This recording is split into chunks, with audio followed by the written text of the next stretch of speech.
ఈ రాష్ట్ర ముఖ్యమంత్రి రేవంత్ రెడ్డి గారు కూడా నేను సూటి ప్రశ్న ఇస్తున్నా. నా మీద కుట్రలు ఎప్పటి నుండి ప్రారంభమైనాయి? ఎప్పుడైతే హరీష్ రావు గారు రేవంత్ రెడ్డి గారు ఒకే ఫ్లైట్లో హైదరాబాద్ నుండి ఢిల్లీకో, ఢిల్లీ నుండి హైదరాబాద్లో ఒకే ఫ్లైట్లో వాళ్ళిద్దరు ప్రయాణం చేసి వచ్చినప్పుడు హరీష్ రావు గారు రేవంత్ రెడ్డి గారు కాలు పట్టుకొని సరెండర్ అయినాక ఈ కుట్రలు స్టార్ట్ అయినాయి. నా మీద ఈ స్టోరీలు స్టార్ట్ అయినాయి. మా కుటుంబాన్ని విడగొట్టాలనేటటువంటి కుట్ర స్టార్ట్ అయింది. నేను ఛాలెంజ్ చేస్తా ఉన్నా, రేవంత్ రెడ్డి గారు మీరు చెప్పండి, ఆ ప్రయాణం జరిగిందా జరగలేదా? హరీష్ రావు గారు మీరు చెప్పండి, ఒకే ఫ్లైట్లో మీరు రేవంత్ రెడ్డి గారితో కలిసి వచ్చిండ్రా రాలేదా? ఆ తర్వాత నుండే నా మీద ఈ కుట్రలు జరుగుతున్నాయా లేదా? సరెండర్ అయింది మీరు.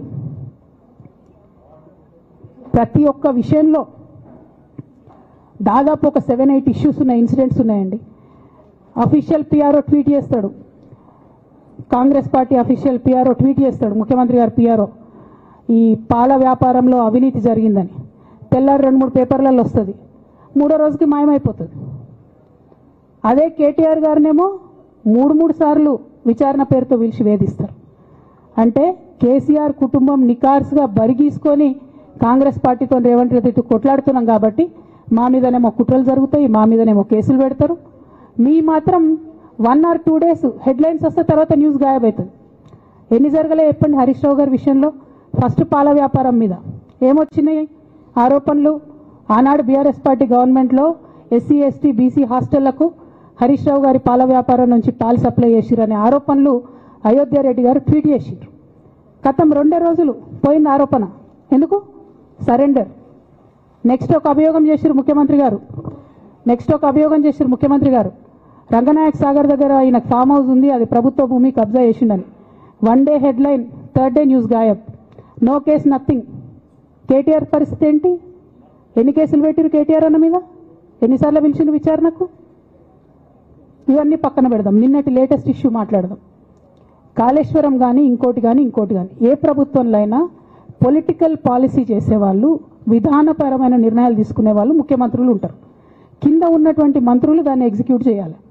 కేసీఆర్ గారు ఒక పాలసీ డెసిషన్ తీసుకున్నారు, నేను కాళేశ్వరం ప్రాజెక్టు కడతా, దానికి ఇన్ని డబ్బులు ఇస్తా అని. ఆనాడు మంత్రి ఎవరు?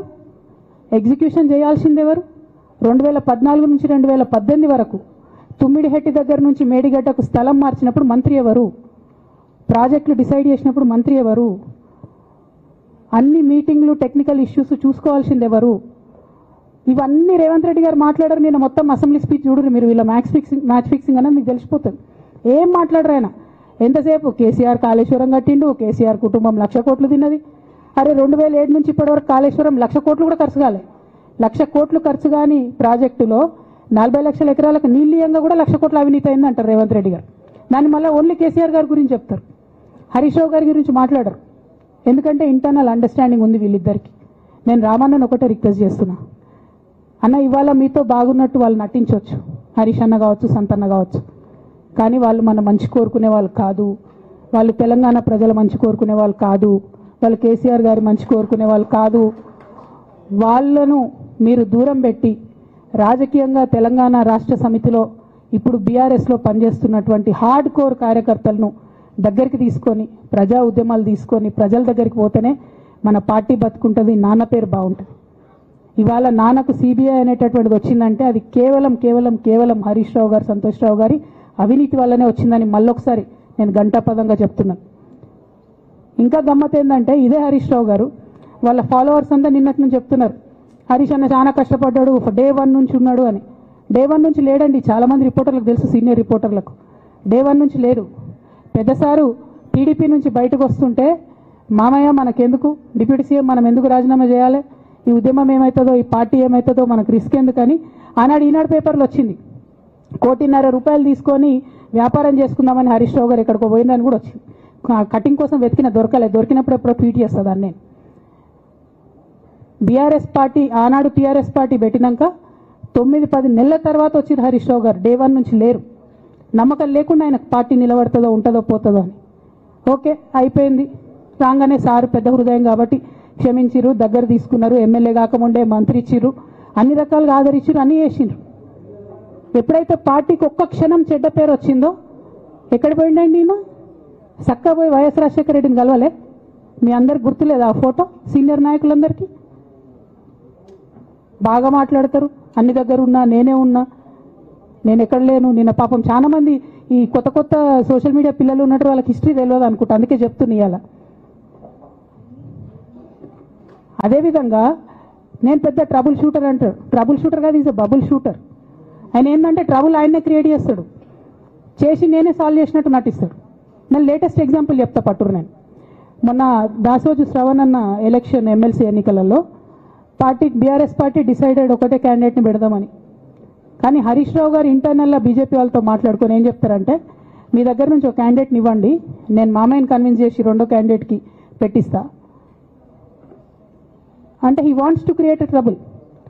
ఈ క్రైసిస్లో ఆల్రెడీ మన పార్టీలోకి వెళ్ళి 10 మంది ఎమ్మెల్యేలు వెళ్ళిపోయినాక, 38 మందిలో 10 మంది పోయినాక నువ్వు ఇంకో సెకండ్ క్యాండిడేట్ని పెడితే ఎంత కన్ఫ్యూజన్ అవుతుంది?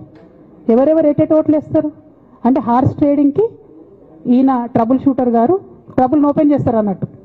నాకెందుకో లక్కీగా ఒక బీజేపీ ఎమ్మెల్యే గారు ఫోన్ చేసి, అక్క మరి పెద్దసారి పర్మిషన్ ఉందా హరీష్ అని ఇట్లా అంటున్నారంటే, నేను డైరెక్ట్గా పెద్దసారికే ఫోన్ చేసి నాన్న మరి ఇట్లా అంటున్నారు, మనం సెకండ్ క్యాండిడేట్కి పర్మిషన్ ఇస్తారంటే, nothing doing, only Shravan will get elected, ఎవరు చెప్పారు మీకు అన్నారు. అంటే నేను ఆ విషయం వెంటనే అటువైపు కన్వే చేసిన, లేదండి మాకు అట్లాంటి ఆలోచన లేదు. ఎందుకు ఈ రీసెంట్ ఎగ్జాంపుల్ చెప్తున్నా ఇవాళ అంటే, హరీష్ రావు గారు ట్రబుల్ క్రియేట్ చేసి ట్రబుల్ని మాఫీ చేసినట్టుగా ప్రయత్నం చేస్తారు. బీఆర్ఎస్ కార్యకర్తలందరికీ నేను నా తమ్ముళ్ళకి రిక్వెస్ట్ చేసి చెప్తున్నా, మా చెల్లెలకు రిక్వెస్ట్ చేసి చెప్తున్నా, మీకు పెద్ద స్థాయిలో జరిగే అన్ని విషయాలు తెలియకుండా అందరూ మన వెల్ విషర్స్ అనుకుంటారు. అది మీ తప్పు కాదు, ఎందుకంటే కేసీఆర్ సార్ అంత ఓపెన్ మైండ్తో ఓపెన్ హార్ట్తో ఉంటారు కాబట్టి బీఆర్ఎస్లో ఉన్న అందరూ అట్లే ఉంటారు అనుకుంటారు. కానీ చాలా మందికి చాలా హిడెన్ ఎజెండాస్ ఉన్నాయి. ఒక పక్క కాంగ్రెస్తో కలిసి ఉన్నారు, ఇంకో పక్క బీజేపీతో మాట్లాడుతున్నారు, ఎటు ఎవరితోనూ అవసరమైతే అటు మాట్లాడుతున్నారు. అదేవిధంగా 2018 ఎన్నికలలో హరీష్ రావు గారు 20-25 మంది ఎమ్మెల్యేలకు ఎన్నికలలో అడిషనల్ ఫండింగ్ ఇచ్చారు, పార్టీ ఇచ్చింది కాకుండా. ఏడికేలు వచ్చినాయి హరీష్ రావు గారికి అన్ని డబ్బులు? 100% కాళేశ్వరంలో జరిగిన అవినీతి నుంచి వచ్చిన డబ్బులే. ఆయన ఆలోచన ఏం చేసిందంటే, ఏమన్నా కొద్దిగా అటు ఇటు అవుతుందేమో రిజల్ట్, నా దగ్గర ఎమ్మెల్యేస్ ఉండాలని ఆలోచన చేశాను. నీకు అసలు అట్లాంటి ఆలోచన ఎందుకు వచ్చింది? నేను కట్టప్పలాంటోని కేసీఆర్ గారి దగ్గర ఉండేటోని అంటావు కదా, నీకేం అవసరం వచ్చింది ఎమ్మెల్యేస్కి సపరేట్గా ఫండింగ్ ఇవ్వడానికి? ఎవరికి తెలియదు అనుకుంటారా? ఇది ఎవరు చెప్పారు అనుకుంటారా? ప్రతి ఒక్కరు చెప్తారు ఎమ్మెల్యేస్ ఓపెన్, నా పేర్లు కూడా తెలుసు, చెప్తే బాగుండదు, ఎమ్మెల్యేలు ఇబ్బంది పడతారు. నేను అనేది ఏంటంటే, 2009లో రామన్న సిరిసిల్ల ఎలక్షన్లో మా బంధువుకు సంబంధించిన వ్యక్తులతోని 60 లక్షల రూపాయలు పంపిన హరీష్ రావు గారు రామన్నను ఓడగొట్టడానికి. నిన్నగాక మొన్న ఒక వీడియో మీరు కూడా చూసి, ఒంటేరు ప్రతాప్ రెడ్డి గారిది, మీ మామయ్యను ఓడగొట్టమని ఎంతంటే అంత డబ్బులు ఇస్తా అని చెప్పిర్రని. ఓ పక్క కేసీఆర్ గారిని ఓడగొట్టాలి, ఓ పక్క కేటీఆర్ గారిని ఓడగొట్టాలి, నిజామాబాద్లో నా ఎంపీ సెగ్మెంట్లో అందరు ఎమ్మెల్యేలను మేనేజ్ చేయాలి, అందరిని మన కేసీఆర్ కుటుంబాన్ని ఓడగొట్టాలి, విచ్ఛిన్నం చేయాలి. కానీ కేసీఆర్ గారి పేరుతో వచ్చేటటువంటి బెనిఫిట్స్ మాత్రం అన్నీ కావాలి. మరి ఇటువంటి వారిని నా రిక్వెస్ట్ కేసీఆర్ గారితో కేటీఆర్ గారితో, వారిని మీ పక్కన పెట్టుకొని నిజం మాట్లాడే నన్ను బయటకు పంపితే మరి పార్టీ బాగుంటుందా? దయచేసి ఆలోచన చేసుకోండి. నేనేమంటున్నా రామన్న మిమ్మల్ని అంటే, నా మీద మీకు కోపం ఉండొచ్చు, నా మీద ఏముందో ఎవరేం చెప్పారో నాకు తెలియదు. నేను మాత్రం నా ప్రాణం పోయినా కేసీఆర్ గారికి హాని జరగాలని కానీ కేటీఆర్ గారికి హాని జరగాలని కానీ కోరుకోను. అది నా నైజం కాదు. ఆడపిల్లలకు అట్లా ఉండదు. ఆడపిల్లలు ఇల్లు బాగుండాలనుకుంటారు. నా మనసుకి ఎంత గాయమైతే, నాకు ఎన్ని అవమానాలు అయితే, నాకెంత ఇన్సల్ట్ అయితే, నా మీద ఎన్ని కుట్రలు జరిగితే నేను ఇట్లా మాట్లాడుతున్నా, ఇది నా బాధ, ఇది నా ఆవేదన. నాన్న చూస్తలేరేంది వీళ్ళని అన్నది ఆవేదన, చూసుకుంటే క్షమిస్తారేంది ఇంకెన్నిసార్లు క్షమిస్తారు అన్నది నా బాధ. అంతే తప్ప నాకేం కోపం ఉంటుంది? ఎందుకు కోపం ఉంటుంది? నాకు ఎన్ని జన్మల పుణ్యం ఉంటే కేసీఆర్ లాంటి తండ్రి దొరుకుతాడు? కోట్లలో ఒకరికి ఉండేటటువంటి తండ్రి నాకు దొరికిండు. ఆయన లేకపోతే నేనెవరు ప్రపంచానికి తెలుస్తుందా? నాకెందుకు అవసరం ఉంటుంది? నాకేం కోపం ఉంటుంది కేసీఆర్ గారి మీద? నాకు బీఆర్ఎస్ పార్టీ మీద ఎందుకు కోపం ఉంటుంది? నాకు 27 సంవత్సరాలు ఉన్నప్పుడు నేను నా కొడుకుని చిన్న పిల్లగాన్ని పసిగుడ్డుని ఎత్తుకొని ఇక్కడికి వస్తే, ఆ రోజు నుంచి ఈ రోజు వరకు నేను రోడ్డు మీదనే ఉన్నా, ఉద్యమాలే చేస్తున్నా, పోరాటాలే చేస్తున్నా, తెలంగాణ ప్రజల కోసం పనిచేస్తున్నా. 2014 నుంచి అధికారంలో ఉన్నప్పుడు కూడా నా ఇంటి దర్వాజాలు ఎప్పుడు తెలిసే ఉన్నాయి. ఇక్కడున్న మీడియా మిత్రులందరికీ తెలుసు. అధికారంలో ఉన్నా లేకున్నా నేను ఇట్లనే ఉన్నా. అధికారంలో ఉన్నప్పుడు నన్ను ఏమి సాగనీయకుండా నన్ను ప్రతిపక్ష ఎమ్మెల్యేని చూసినట్టు, ప్రతిపక్ష ఎంపీని చూసినట్టు చూసినా నేను ఇట్లనే ఉన్నా, ఓపెన్ మైండ్తోనే ఉన్నా. నేను కోరేది ఒకటే, కేసీఆర్ గారి ఆరోగ్యాన్ని కాపాడండి రామన్న, పార్టీని కాపాడండి, పార్టీలో ఉన్న కార్యకర్తల్ని కాపాడండి, అందరు బాగుండేలాగా ప్రజా సమస్యలు తీసుకోండి. నాకు అంతకుమించి కావాల్సింది ఏం లేదు.